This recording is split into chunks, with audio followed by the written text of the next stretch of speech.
الحمد لله وكفى وسلام على عباده الذين اصطفى.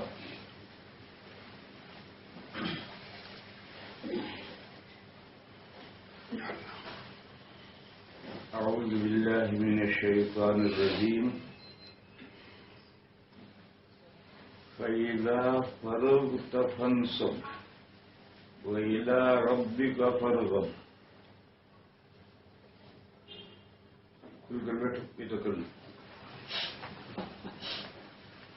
اب لوگوں کے پیروں میں طاقت کم ہو گئی، خاص طور پر جو چیئر پر بیٹھنے والے ہوتے ہیں ان کی نیچے بیٹھنا بڑا مشکل ہوتا ہے. اس لیے بے تکلف کھل کر بیٹھو، تکلف کرنے کی ضرورت نہیں. دوسری بات یہ عرض کرنی ہے کہ عام مسلمانوں کا جو مجمع ہوتا ہے ان کو باتیں کہی جاتی ہیں وہ سن کر چلے جاتے ہیں، لیکن خواص کا جو مجمع ہوتا ہے اس کی صورت یہ نہیں ہوتی. خواص کے مجمع میں تھوڑی بات کی جاتی ہے، پھر خواص کے سوالات سنے جاتے ہیں اور ان کے جوابات دیے جاتے ہیں. اس میں افادیت زیادہ ہوتی ہے، فائدہ اس میں زیادہ پہنچتا ہے. کیوں میں باہر کا آیا ہوں، یہاں کے ماحول سے واقف نہیں، مسائل سے واقف نہیں، صورتحال سے واقف نہیں. جب لوگوں کے مختلف سوالات سامنے آئیں گے تو مجھے بھی پتہ چلے گا. اس لیے یہ آج خواص کی مجلس عوام کی نہیں، اس لیے تھوڑی بات میں کروں گا، اس کے بعد پھر باتیں کریں گے. تھوڑی بات میں کروں گا، اس کے بعد پھر ہم آپس میں باتیں کریں گے. آپ اپنی ضروریات کی باتیں چھیڑیں، میرے علم میں جو ہے میں جواب دوں گا. اس کے بعد حضرت نے ایک مسئلہ چھیڑا ہے اور وہ مسئلہ ہمارا سب کا ہے، لہذا پہلے تھوڑی سی گفتگو اس پر کر لیں. وہ مسئلہ یہ ہے کہ یہ دیوبندیت کیا چیز ہے. ساری دنیا میں مسلمان ہیں، ساری دنیا میں قرآن ہے، ساری دنیا میں حدیث ہے، پھر یہ دیوبندیت کیا چیز ہے. اس کو ہر سمجھدار آدمی سمجھنا چاہتا ہے، جاننا چاہتا ہے. حضرت نے یہ مسئلہ چھیڑا تھا تو اب مناسب یہ معلوم ہوتا ہے کہ پہلے اسی مسئلے پر تھوڑی گفتگو کر لیں. بھائیوں اور بزرگوں، آپ جانتے ہیں وہ کتنا بھی شاندار سے شاندار محل بلڈنگ ہو، لیکن اس پر ایک زمانہ گزر جاتا ہے تو اس میں تبدیلیاں رونما ہو جاتی ہیں. پینٹ پھیکا پڑ جائے گا کہیں کہیں سے، صحن میں کھڈے کہیں کہیں سے پڑ جائیں گے، چھت میں مکڑیاں جالے تن دیں گی اور وہ جالے لٹک جائیں گے. یہ قدرتی عمل ہے. بس ایسی صورت میں بلڈنگ کی رینیول کرنی پڑتی ہے. صحن میں کھڈے پڑ گئے ہوں تو مسالہ لاؤ، بھرو، صاف صحیح کرو، صحن کو صحیح کرو. پینٹ پھیکا پڑ گیا ہے جگہ جگہ تو پینٹ کا ڈبہ لاؤ، برش لاؤ، اس کو ٹھیک کرو. چھت میں سے مکڑیوں نے جالے تنے ہیں اور وہ جالے لٹک گئے ہیں تو جھاڑو لاؤ، بانس لاؤ، بانس پر باندھ کر جھاڑو لاؤ، چھت کو صاف کرو. یہ عمل گزشتہ انبیاء کے زمانے میں نہیں ہوتا تھا. نبی پاک صلی اللہ علیہ وسلم کا دین چونکہ قیامت تک رہنا ہے تو اب یہ عمل ضروری ہے، ورنہ تو بلڈنگ کا ستیاناش رہ جائے گا. نبی پاک صلی اللہ تعالی علیہ وسلم سے پہلے بھی یہ صورت پیش آتی تھی اور یہ ایک نیچرلی ہے. جب بلڈنگ بگڑتی چلی گئی اور اللہ کا نازل کیا ہوا دین ختم ہو گیا تو پھر اللہ کا دوسرا پیغمبر بھیجتے تھے. وہ آ کر پھر سر نو لوگوں کو کی اصلاح کرتا تھا. اب نبی پاک صلی اللہ تعالی علیہ وسلم تو آخری پیغمبر ہے، آپ کے بعد قیامت تک کوئی نیا نبی نہیں آنا، اور اس کی دلیل یہ ہے کہ دین اسلام کا مدار جن دو چیزوں پر ہے ان کی حفاظت کی ذمہ داری اللہ نے لے لی ہے، اور جب قرآن حرف حرف محفوظ ہے قیامت تک تو نئے نبی کیا ضرورت ہے؟ نیا نبی آ کر کیا کرے گا؟ ہاں قرآن بگڑ جائے نہ رہے تو نئے نبی کی ضرورت ہے، لیکن جب اللہ نے گارنٹی لی ہے اور جس کو اللہ رکھے اسے کون چکھے، اور قیامت تک یہ ہمارا اعتقاد ہے، 14 صدیاں تو گزر گئی، ایک حرف کوئی ادھر سے ادھر نہیں کر سکا، اور ہمارا ایمان ہے کہ قیامت کی صبح تو قرآن کا ایک حرف ادھر سے ادھر نہیں ہو سکتا، اور قرآن متن ہے، متن انگریزی میں کہتے ہیں ٹیکسٹ، اور حدیثیں اس کی شرح ہیں، تو اگر حدیثوں میں کوئی کچھ گڑبڑ کرے گا تو متن سامنے رکھ کر وہ گڑبڑ ٹھیک کر لی جائے گی، متن میں گڑبڑ ہو جائے اس کو حل کرنے کی کوئی ضرورت نہیں، لیکن متن محفوظ ہو اور شرح میں تھوڑی بہت گڑبڑ ہو جائے تو اس کو ٹھیک کیا جا سکتا ہے، چنانچہ حدیثوں میں گڑبڑ کرنے والوں نے کی مگر چلی نہیں۔ ہارون رشید کے زمانے کا قصہ ہے، ایک واضح حدیث گرفتار کر کے لایا گیا، اس کا وہ حدیث گھڑتا تھا، گھڑ کر کے امت میں چلاتا تھا، وہ مجرم پکڑ کے لایا گیا، ہارون رشید نے حکم دیا گردن اڑاؤ، یہ ثابت ہو گیا، مقدمہ چلا، اور جب یہ بات ثابت ہو گئی کہ حدیث گھڑتا ہے اور گھڑ کے لوگوں میں چلاتا ہے تو ہارون رشید نے حکم دیا اس کو قتل کرو، قتل کرنے لے کر چلے تو اس نے کہا مجھے بادشاہ سے ایک بات کہنی ہے، واپس لائے، اس نے کہا آپ مجھے قتل تو کر رہے ہیں لیکن میں 1000 حدیثیں گھڑ کر لوگوں میں پھیلا چکا ہوں، تو آپ مجھے قتل کر دیں گے تو وہ کون بتلائے گا تو میری گھڑی ہوئی حدیثیں جو میں نے پھیلائی ہے؟ دیکھو کم وقت میں نئی بات گئی، اب وہ صحیح حدیثوں کو کہے گا میری گھڑی ہوئی، یہ بھی میری گھڑی ہوئی، یہ بھی میری گھڑی ہوئی، تو اس نے 1000 تو حدیثیں گھڑی تھی نہیں گھڑی تھی اللہ جانے، لیکن یہ نئی بات گھڑی کہ میں نے 1000 حدیثیں پھیلائی،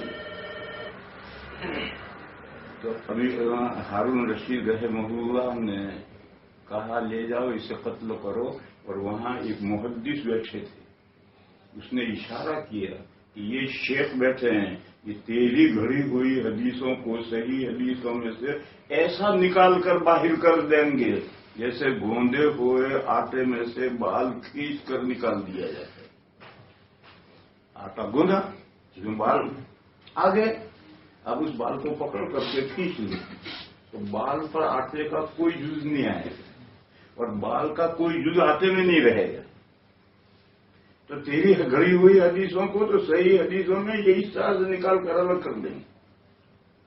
مجھے اس قصے میں کیا سمجھانا ہے کہ حدیثوں میں گڑبڑ کرنے والوں نے کی، مگر اس گڑبڑ کو نکالنا واضح کرنا سمجھنا آسان ہے، کیونکہ حدیث تو شرح ہے قرآن کی، اور جب متن محفوظ ہے تو شرح کو ٹھیک کرنا کیا مشکل، جو شرح متن کے موافق ہے وہ معتبر ہے، متن کے خلاف ہے وہ غیر معتبر ہے۔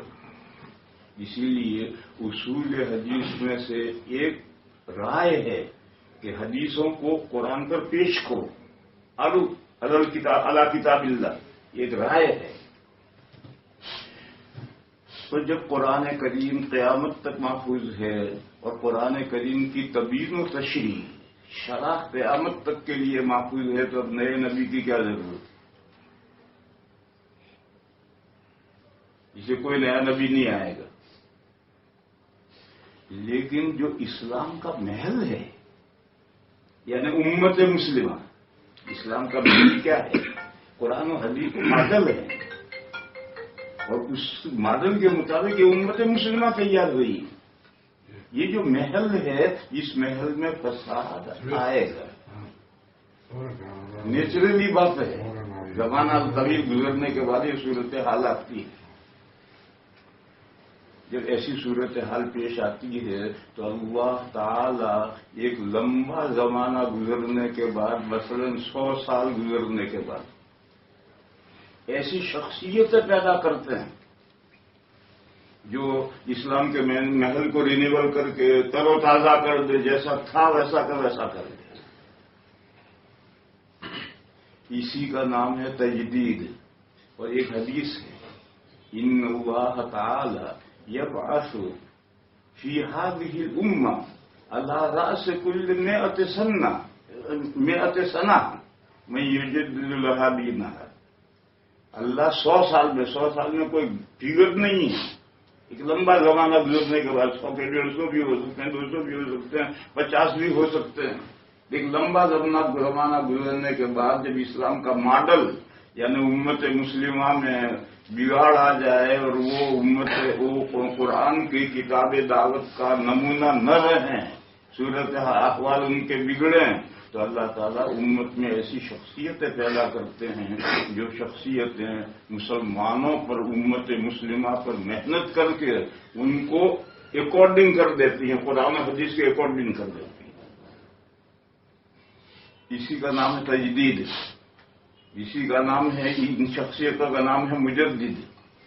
اور ایسے مجددین ہر زمانے میں اور ہر صدی میں اور ہر جگہ میں ہوتے آئے ہیں. کوئی ساری دنیا کے لیے، اب تو دنیا گلوبل ہو گئی، لیکن ایسا پہلے تھوڑی تھا. دہلی سے حیدرآباد 20 دن میں پہنچتے تھے. تو ساری دنیا کا کام تو ایک آدمی تو نہیں کر سکتا. الگ الگ شخصیت وجود میں آتی تھی، الگ الگ ملکوں میں الگ الگ آدمی اللہ پیدا کرتے تھے اور وہ امت کے لیے ان کے دل کو نیا کرتے تھے، رینیول کر دیتے تھے. یہ حدیثوں کی روح سے ایسا ہمیشہ ہوتا رہا ہے. اور جب ایسی شخصیتیں پیدا ہوتی ہیں تو مخالفتیں بھی بڑھتی ہیں، کیونکہ جو امت میں بگاڑ آ گیا ہے وہ اس کو بگاڑ نہیں سمجھ رہے، وہ اس کو دین سمجھ رہے. اب ان سے کوئی کہے کہ تمہارے اندر یہ بگاڑ ہے تو وہ ماننے کے لیے تیار نہیں ہے. یہی دین ہے. اس بگاڑ کو کہیں گے کہ یہی دین ہے تو پھر اس ایسی صورت میں کشمکش شروع ہوتی ہے. وہ کیا کہیں گے؟ یہ جو پینٹ میں جگہ جگہ دھبے آئے ہیں، یہ پینٹ نہیں بگڑا ہے تو پھول بوٹے بنائے ہیں. اور صحن میں جو کھڈے پڑے ہیں، کھڈے نہیں پڑے تو اس لیے بنائے تاکہ پھسل نہ جائے آدمی. اور چھت میں سے جو مکڑی کے جالے لٹک رہے ہیں ان کے جالے نہیں، یہ تو فانوس لٹکا ہے. ایسے شخصیتیں جو پیدا ہوتی ہیں وہ مجدد بدعات ہوتے ہیں. ہمیشہ جب بھی دین کا یہ مجدد آئیں گے تو ان کی مخالفت میں بدعات کے ہم نوا بھی پیدا ہو جائیں گے، کھڑے ہو جائیں گے. اس کے بعد پھر آگے یہ سمجھو، علماء نے یہ بات لکھی ہے. میں نے ایک بات تو میں نے کہی کہ ساری دنیا کا ایک مجدد ہونا ضروری نہیں ہے، اور ساری دنیا کے مجدد ایک ہی وقت میں آئیں یہ بھی ضروری نہیں. اسی طرح سے مجدد کے لیے شخصیت واحدہ ہونا بھی ضروری نہیں ہے، 1 پرسن بھی ہونا ضروری نہیں. ایک پورا ادارہ یہ کام کرے تو ایسا ہوتا ہے. بس میرے بزرگ اور بھائیوں، 100 سال 150 سال پہلے جب صورتحال بگڑ گئی تو اللہ تعالیٰ نے کچھ بندوں کو کھڑا کیا. انہوں نے ایک چھوٹا سا مدرسہ اسلامیہ عربیہ قائم کیا. کوئی یونیورسٹی نہیں، کوئی بہت بڑا ادارہ نہیں، چھوٹا سا اسکول مدرسہ اسلامیہ عربیہ قائم کیا. وہی درخت تناور بن گیا ہے.